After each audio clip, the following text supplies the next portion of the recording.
Komið sæl og verið velkomin í Suðurnesja Magasín á síðsumri.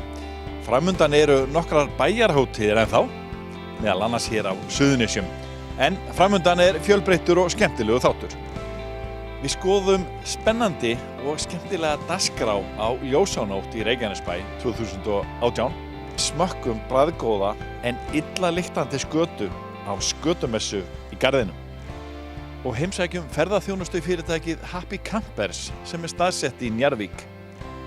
Og Árni Þór, ungi fréttamaðurinn okkar í sumar, kynnti sér sumarstörf unga fólksins.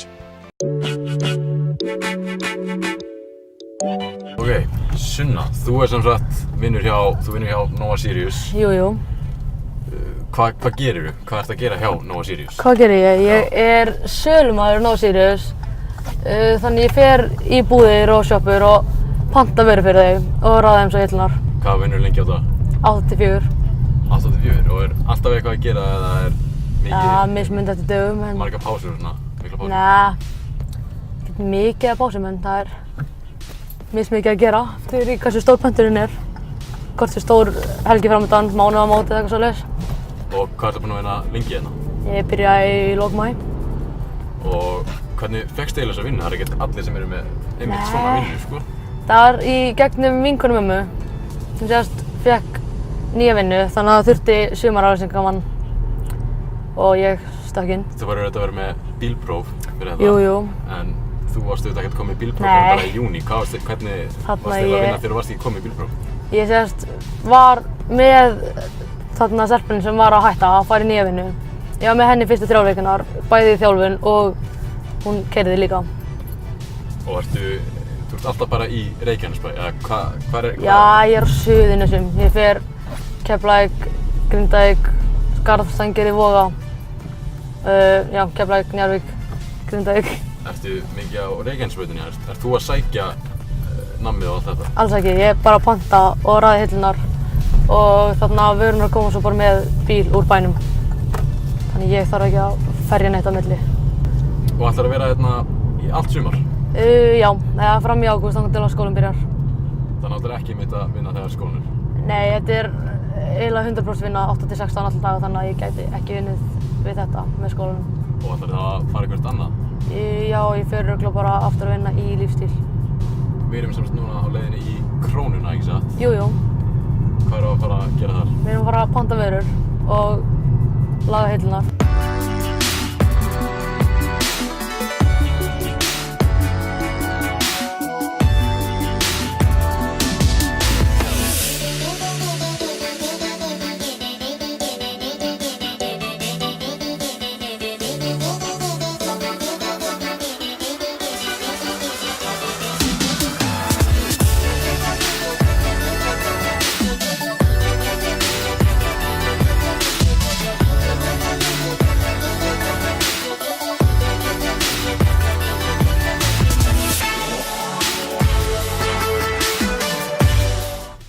Búinn í Krónunni.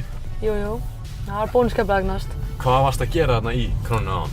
Ég var að feysa hilluna, eða fronta hilluna og fylla á vörur og svo var ég að panta. Núna erum við bara að fara í bónus. Takk kærlega fyrir að koma þarna og eiga þetta spjall með mér.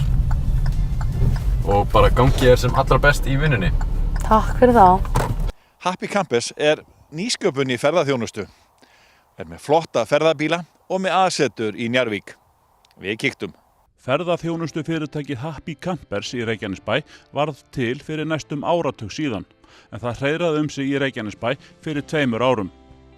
Hjónin Herdís Jónsdóttir og Sverrir Þorsteinsson höfðu verið í verslunarrekstri í 2 áratugi en vildu söðla og gera eitthvað annað og þá helst tengt ferðaþjónustu. Suðurnesja Magasín tók hús á Happy Campers. Fyrir 9-10 árum síðan þá vorum við í öðrum business við fjölskyldan. Svo kemur hrunið margfræga sem allir þekkja nú og upp úr því kveiknaði þessi hugmynd að koma með eitthvað ferðatengt og í fréttunum á þessum tíma þá var talað að það vantaði bílaleigubíla á markaðinn. Þessi ferðamannasprengja var að detta í gang. Okkur langaði ekki þessa hefðbundnu bílaleigubíla því það voru margir í því en þá fengum við þessa brilljant hugmynd upp úr svona góðu spjalli yfir eldhúsborðinu eitt kvöldi við hjónin og þetta varð úr, það er að segja búa til einhvers konar faratæki sem væri einfalt að ferðast í og væri svona eins og við kölluðum þetta stundur svona tjald á hjólum frekar en hús á hjólum eða eitthvað slíkt og þetta kemur til vegna þess að minn bakgrunnur er hjólamennska á mótorhjóli. Ég er búinn að fara á mótorhjólum kringum allan heiminn og þar er einfaldleikinn í fyrirrúmi, þú hefur ekki pláss fyrir margt þegar þú ert á mótorhjólunniðinu og þaðan kemur eiginlega þessi hugmynd, það er svona að pikkuð upp svona hluti sem ég hef séð við heiminn og nýta okkur ástandi sem var á þeim tíma, var þetta að fá mikið af bílum ódýrt og ég er óhræddur og við hérna, við erum óhræddur við að prófa nýja hluti. Þannig við keyptum bíl og svo ætlum við að fá innréttingu og þá var bara brett upp ermar og byrja.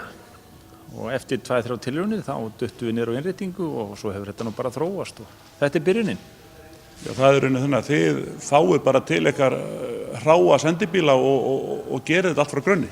Já, það er akkurat þannig og því í byrjun þá keyptum við bara nota bíla sem voru á markaðnum, iðnaðarbílar, hentum bara öll úr og fyrir fram að mér stóð bara tómur bíl og svo byrjuðum við bara hann og smíða, spýtur og hamar og sög eins og maðurinn sagði. Þannig virkar það. Í dag auðvitað kaupum við nýja bíla frá umbúðinu bara, alveg tóma og svo setjum við í það sem þarf að vera í þeim. Þessi bílar ykkar, þeir vekja athygli, þeir eru svolítið litskrúðugir. Já, við erum mikið fyrir liti og gleði og þess vegna reynum við að hafa þetta allt saman í þessum glaðlegu, skemmtilegu litum og brandið okkar, vörumerkið okkar og hvernig við skreytum bílana og merkjum þá. Þetta er ekkert eitthvað tilviljun, þetta er allt með svona hugsun á bakvið að þegar þú sérð svona bíl út á götu þá svona brosir út í annað kannski pínlítið, ekki að því hann er fyndinn eitthvað heldur að því líður bara vel að sjá svona. Og það er svona hugmyndafræðin á bakvið þetta, bara svona hamingja. Það getur margir haldið að þetta vörumerki ykkar, Happy Camper, þetta sé eitthvað alþjóðlegt vörumerki en þetta er íslenskt niður í dýpstu rætur. Já, þetta er íslenskt og svo sem sé ekki íslenskt sem slíkt en þetta kemur bara úr okkar hausum hér innan hús og verður kannski alþjóðlegt eitthvað tíman en þá út frá okkar forsendum. Við erum nú þegar búin að opna í Suður Afríku til dæmis og hugsanlega opnum við á fleiri stöðum í heiminum í svona náinni framtíð. Þannig að það er aldrei að vita hvað gerist. Hvaðan eru ykkar viðskiptavinir að koma? Þeir koma nú hvaðan af í sjálfum sér en svona stærstu hópurinn í dag er Norður-Ameríka og svona, já, Norður-Ameríka og Norður-Evrópa, það er kannski svona summer er þetta svona mest upp en að sjálfsögðu fáum við frá öllum heimsálfum. Og fólk er að bara ferðast þjóðveg 1 allt í kringur landið og kannski eitthvað rúmlega það. En þið leggið svolítið áherslu á það að fólk sé ekki að fara mikið út á malbygginu. Já, það er auðvitað söluvara númer 1 og það er kannski ekki allir sem gerir sér grein fyrir því að söluvara númer 1 á Íslandi er hringvegurinn okkar. Þannig að þá kom nú berlega ljós þegar á sínu tíma einhver brú fór hérna fyrir austan að það fór allt í vitleysu bara. En já, það er þannig að hringvegurinn er raunverulega okkar söluvara og svona með útúrdúrum úr því að sjálfsögðu og okkar bílar mega ekki fara inn á hálendi þannig að þetta eru langmestu leyti þessi venjulegu malbikuðu vegir pluss svona hefðbundni malavegir sem er ekkert vandamál en ekki inn á fjallvegina og þá með því að gera það þá ertu nú að svona komast yfir svona langstærsta hlutanið sem er fallegt og skemmtilegt á Íslandi. Þið leggið mikla áherslu á að uppfræða þá sem taka bíla á leigu hjá ykkur. Þeir fá bara talsverða kennslu og fræðslu áður þeir fara út í umferðina. Já, við höfum verið satt segja bara í farabroddi á íslenskum bíllögum með þessa hluti og það kemur einfallega til að það er okkar eigin ást á íslenski náttúru sko. Þannig að ég og við fjölskyldan ferðust mikið landið og viljum njóta landsins og þess vegna viljum við fræða fólkið okkar mikið bæði náttúruna, allar hættur og vegi og umferð og við erum til dæmis með sérstakt, við kallum það information corner, bara upplýsingahotn og kennsluhotn þar sem við erum með kort og blöð og stóra snertiskjái og búin að búa til okkar eigið efni og förum bara yfir alla þessa hluti vegna þess að það auðvitað okkar akkur líka að ekki bara fá bílan okkar heila, heldur líka að fá fólkið heilt tilbaka og brosandi og ekki tjóni og vitleysu, því að það auðvitað bara skila sér á allan hátt fyrir alla, sko. Og ykkar viðskiptavinir einmitt að bara koma heilir heim. Það skilst mér að bílarnir sé að koma í mjög góðu ástandi tilbaka.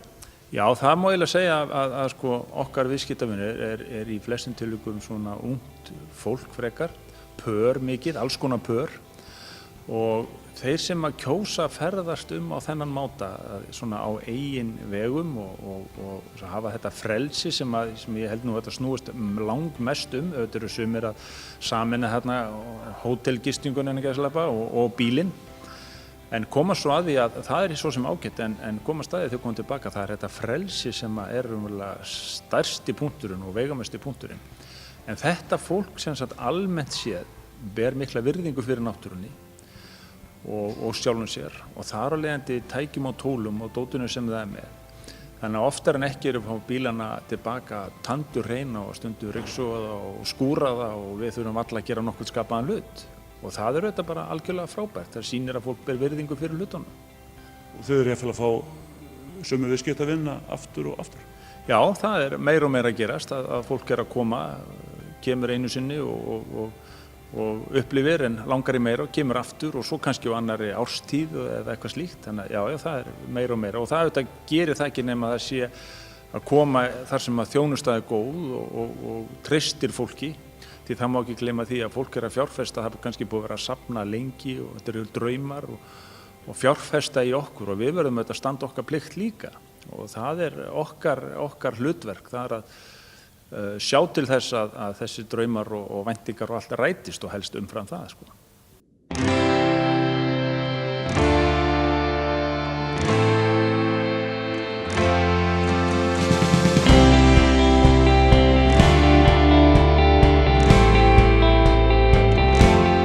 Skötumessa í Garðinum er orðinn árlegur og magnaður viðburður. Við erum að tala góðan mat, illa lyktandi, en mikið fjör á skemmtilegu kvöldi í Garðinum. Skötumessan hefur verið haldin nokkur undanfarin ár í Garðinum, en með henni er safnað fjármunum til góðra málefna á Suðurnesjum og víðar. Þingmaðurinn Ásmundur Friðriksson fer fyrir félagsskap sem hefur látið gott af sér leiða með skötumessunni í 15 ár. Hvað er það sem dregur fólk hérna? Ég held að það sé bara fyrst og fremst gott málefni sem við erum að styðja, sem eru fatlaðir á Suðurnesjum og reyndar víðar. Og svo er það bara þessi frábæri matur sem allir elskar, skatta og saltfiskur og plokkfiskur, og það er það sem fólk er að sækjast eftir. Og við Hjálmar Jónsson, dómkirkjuprestur sem ætlar að tala hérna eftir, sagði við ætlum að borða fólki til blessunar. Hvað er þetta með matarfíkn Íslendinga og svo er mér leyfist að orða það þannig, með þessa skötu? Já, þetta er bara þjóðlegu síður að borða skötu, og við erum að halda upp á Þorláksmessu á sumri, og það hefur tekist bara vel. Við erum búin að gera þetta svona óformlega í 15 ár en svona formlega í 12, og við sjáum að það er svona þörf fyrir þetta, hásumar, og þetta er bara að halda þessu áfram. Hér koma sömu andlitin ár eftir ár, þannig þetta eru svona góðgjörningjar, eins og þeir segja í lögreglunni, sko. Að þetta er fólk sem kemur aftur og aftur og nýtur þess að hittast hér og eiga þessa frábæra stund saman. En þetta er til góðra málefna sem að þú ert að gera þetta hérna. Og þú ert að ná í fullt af aurum hérna sem að þú ert að setja, eins og ég segi, í góða málefni. Hvað ert að gera með það? Já, nú segjum við, af því það er alltaf við hérna sem erum að gera þetta. Það er ekki bara ég, vegna þess að fólki sem að borga sig inn og fyrirtæki sem að styðja okkur, eins og Icelandair Cargo og fleiri, að þau eru að leggja okkur lið, og síðan í lok kvöldsins að þá afhendum við styrkina, þannig að það eru allir viðstaddir þegar við erum að gera það. Og ég var að segja frá því áðan að ég var að skemmta hérna með ræðuhöldum hjá Lions Club í Reykjavík í vetur, og að því ég tek ekki neitt fyrir það, þá borguður okkur 300 krónur skötumessunni, og við höfum verið að hjálpa fólki með þá peninga, gáfum Rauða krossinum sjónvarp og svona. Þannig að það er allt að þakka þessu fólki sem hér er, ekki bara mér, heldur okkur öllum saman. Það er málið. Ertu að breyta aðila sem að góðgerða mála hverju ári? Já, við erum alltaf með eitthvað nýtt. nú fáum við umsóknir. Eldri borgarar Reykjanesbæjar að biðja okkur að tækja í boccia. Það vantar í sumarskóla fatlaðra barna í Öspinni í Njarðvík. Trampólín og ýmislegt, við ætlum að gefa þeim það. Og þroskahjálp vantar nýjan bíl og við ætlum að hjálpa með nýjan bíl. Og já, það svona, og auðvitað núna 3. árið í röð afhendum við velferðarsjóði Keflavíkurkirkju 500.000 skall í samstarfi við Icelandair Cargo. Þannig að þið eru með glæsileg mál í gangi hérna til þarfra málefna, en það er líka gaman, það er verið að borða góðan mat og svo ertu með fullt af skemmtiatriðum. Eða þið? Já, við erum með fullt af skemmtiatriðum, við fáum landsþekkta menn að koma hingað og leggja þessu málefni lið og við erum að fá sömu kallan aftur og aftur, svona fólk sem að elskar það að fá að koma fram og syngja og daðra við bragðlaugana með fólkinu hérna og þannig að við erum svona heimilisleg og leyfum öllum að vera með. Skemmtilegt að hásumri. Já, þetta er frábær matur. Þetta er ekki náttúrulega grillmatur, þetta er sumarmatur. Þetta er gott. Veistu, þetta er dásamt, ég næ varla andanum. Hún er svo kæst að maður tárast. Hún svona á hún að vera. Þá er svolítið sérstakt að fylgjast með uppsetningu á skjaldarmerki Danakonungs á Reykjanesvita sem er á miðjum vitanum og vitinn sjálfur er í meira en 100 metra hæð yfir sjávarmáli. Og vitinn sjálfur, já, 30 metrar á hæð, eða þannig. Við kíktum út á Reykjanes.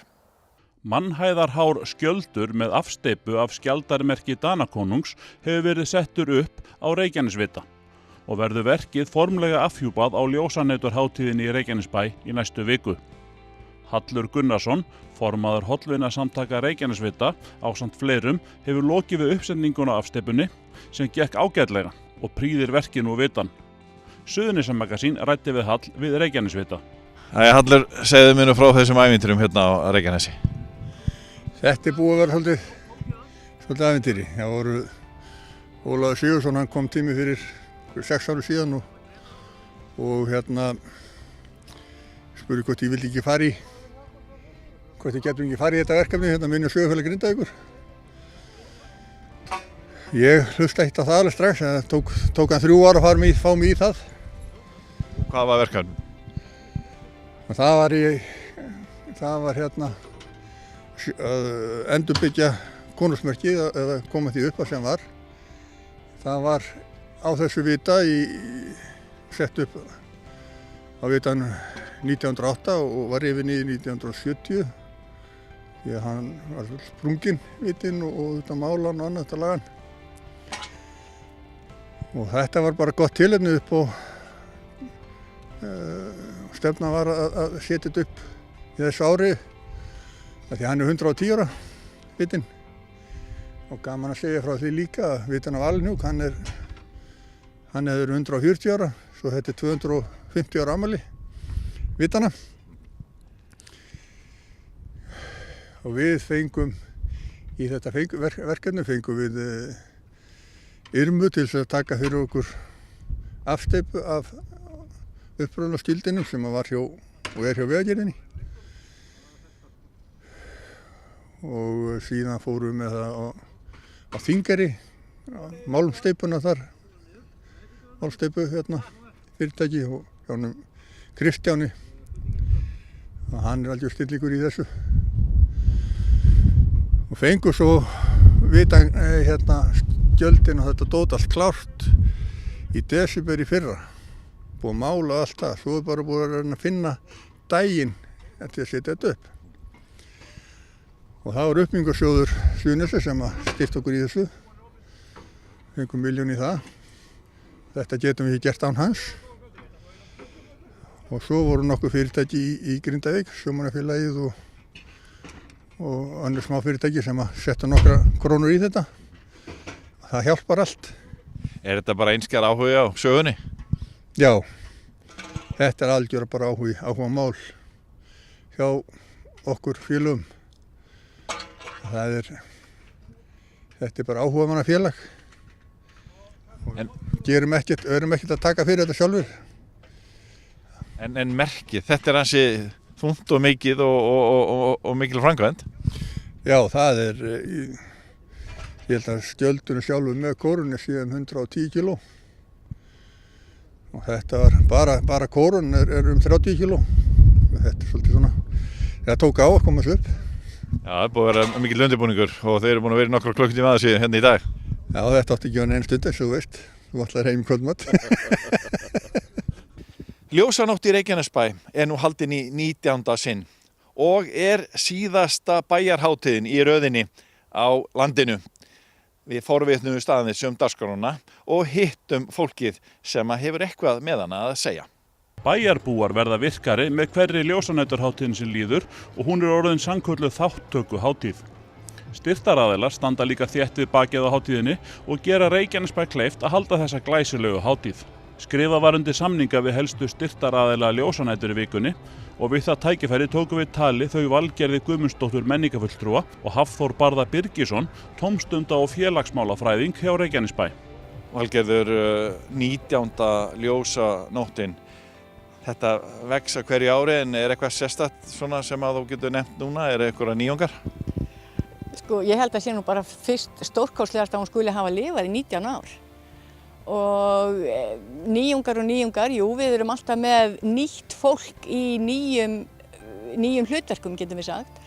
Þó að megin uppistaða ljósanætur og dagskrárinnar sjálfrar sé kannski orðin svolítið hefðbundin og sérstaklega þá þau verkefni sem við hjá nefndinni erum að stúsast í, að þá eru þetta alltaf ný verkefni og nýjar hugmyndir. Og mér dettur nú bara í hug, ég ætla ekki að fara að telja upp alla dagskrána vegna þess að hún náttúrulega bara á vefnum okkar og kemur svo til með að birtast líka í vikufréttum. Að fyrst þú minnist á ný verkefni og það hefur verið umræða núna heimatónleika og hvort að Njarðvíkingar ættu nú kannski að fara að taka þátt í heimatónleikum, þá eru einmitt heimatónleikar á sunnudeginum í Njarðvík þar sem hún Alexandra er að bjóða heim til sín. Þannig að það er alltaf eitthvað nýtt á hverjum degi, á hverju ári. Svo alltaf einhverju svona stóri viðburðir sem eru fastir í dagskráni en talandi þessa heimatónleika þá hafa þeir aðeins slegið í gegn en svo eru líka stóra uppákomur eins og sönghátíðin með bliki í auga. Já, og þessir báðir viðburðir, bæði heimatónleikarnir og með bliki í auga, eru einmitt svo frábært dæmi nákvæmlega þessa þróun sem hefur orðið á þessum 19 árum. Þar sem fólkið í bænum eru reyna að taka bara yfir, þau taka bara völdin og eru með sína eigin hugmyndir og sína eigin dagskrárliði og gera þetta bara svo ofboðslega vel. Og þessi dreift vel á 5 daga, setningarathöfn núna á miðvikudegi og líkur með mikilli menningardagskrá á sunnudegi? Já, það hefur orðið svo breyting að við vorum bara komið með svo stóran hóp af börnum að við réðum ekki almennilega orðið við þessa setningu við Myllubakkaskóla. Þannig að í ár ætlum að fá foreldrana með okkur og ætlum að færa setninguna yfir á miðvikudags eftirmiddag. Þannig að foreldrarnir geti tekið þátt í að koma með börnunum sínum og gera þessa skemmtilegu hluti. En það er kannski best að hann Hafþór taki kannski fara aðeins betur yfir barnadagskrána. Já, það verður aldeilis nóg að vera að við verðum meðal annars með sundpartí sem er fyrir yngri kynslunum 5. til 7. bekk. Og síðan verður líka skemmtun í fjörumum á fimmtudaginn sem er líka fyrir 5. til 7. bekk. Og á laugardagsmorgninum þá er í Stapa fyrir yngstu kynslóðina. Og þannig að það má segja að það verður nóg að vera. Á föstudagskvöldinu er unglingadansleikur í Stapa, þar sem herra Hnetusbjör og DJ Egil Spegill verða og þannig að það eiga allir að geta fundið eitthvað við sitt hæfi. Og meira þess að eldri borgarnir, þeir eru með ljósanætur púttmótun kl. 13 á fimmtudeginum, þannig að það verður nóg að vera fyrir alla. Það er alveg hreint og klárt. Lögreglan á Suðurnesjum kemur einnig að undirbúningi ljósanætur og þar á bæ hefur náð samkomulag við fornbílaklúbbinn hópakstur fornbíla og mótorhjóla hátíðasvæði ljósanætur. Við ræddum við Ólaf Helga Kjartansson lögreglustjóra málið. Jæja, lögreglustjóri, náðu sáttir milli fornbílaklúbbsins og lögreglustjórans? Ég er reyndar alla jafna frekar sáttfús maður og gerir mig grein fyrir því að þetta er mikilvægur hluti af ljósanótt og við ákváðum það að setja ákveðnar reglur í samstarfi við öryggisnefnd ljósanætur og á það féllst fornbílaklúbburinn þannig að það verður væntanlega góð stýring á því hvernig hraði og akstur og annað slíkt og ákveðin takmörkun og fjölda líka. Því að við erum líka með fólk sem stendur beggja megin við götun og þess vegna verður þetta ganga greiðlega fyrir sig og flæðið að vera gott. Og þegar menn fallast á það að vinna saman, þá er það alltaf góðs viti. Tónlistarviðburðurinn með blik í auga er einn af stóru viðburðum ljósanætur ár hvert. Diskóið, það áttu nú heimili í Keflavík. Já, það áttu heim í Bergás og í klúbnum og Sigtúni og Hollywood og í heimahúsum. Og undir hvaða áhrifum eru þið að þessu sinni með blik í auga? Kaffi bara. Diskóblik í auga. Með diskóblik í auga er vettvangurinn núna, 8. skipti. Þetta er hundleiðilegt ekki mæta. Þetta er alveg glötu músík, sko. Þetta verður enda geðveikt, sko. Diskó er náttúrulega bara gleði og partí og núna erum við að stefna á því að gera miklar sirpur. Þú ert eitthvað aðeins að fikta í þeim? Ég er mikið að fikta í sirpum. Sko. Ég er komið vinn. Þetta er sem sagt Davíð Sigurgeirsson, gítarleikari og snillingur og við ákvaðum að útvíkka þetta pínlítið. Arnór Vilbergsson og Guðbrandur Einarsson eru líka þarna, sko, og hljómsveitin, húsbandið. En Davíð er búinn að eiginlega setja sirpuna saman fyrir okkur, sko. Það er, enda er hann mikill diskóbolti, sko. Já, mikill diskómaður. Þetta er, já. Og hvaða lög er enda í þessum sirpum? Það er leyndamál. Það er, hernaða leyndamál. Fólk verður bara að mæta, sko. Þetta er í fyrsta skipti sem við ætlum ekki að gefa upp lagalistan fyrir sýningum. Eða á sýningunni. Þú bara mætir og svo bara, ef þú getur sett í kjör og ert ekki alveg gjörsamlega hamslaus af gleði eftir þetta, þá bara býður þín pláss á Nesvöllum, sko. En við heyrum hérna bara út á götu þar sem þið eru að æfa í frumleikhúsinu að þetta eru nú lög sem hafa komist mjög hátt á listum. Já, ekki spurning. Þetta er, og það er kannski það sem við getum leikið okkur svolítið að í sirpunum, sko, að við tökum fleiri lög, hvað ætlum við sem að telja mörg lög þarna? Ég held að við sem að hátt í 40 lög í þessu prógrami. Já. En samt er þetta eðlileg lengt, sko, þannig að við erum að stytta lögin alveg verulega og náttúrulega þegar lögin eru tekin svona í beit, að þá er náttúrulega engin pása á millið, þannig að það er hægt að taka meira. Já, takk fyrir að horfa, en við á Víkurfréttum erum komin í góðan gír eftir stutt sumarfrí í sjónvarpi Víkurfrétta. Það verður fjölbreytt dagskrá hjá okkur næstu vikurnar og mánuðina og með hjálp ykkar getum við sýnt ykkur skemmtilegt efni en við þiggjum góðar ábendingar. Minnum á blaðið okkar sem kemur út vikulega. Við erum með nýjar fréttir á vefnum okkar vaff.is á hverjum einasta degi og golffréttir fyrir kylfingana á kylfingur.is. Þið getið séð þennan þátt á vaff.is og einnig eldri þætti á vefsíðun okkar vaff.is. Þakkum fyrir okkur að sinni. Sjáumst á vikuleiðinni. Verið sæl.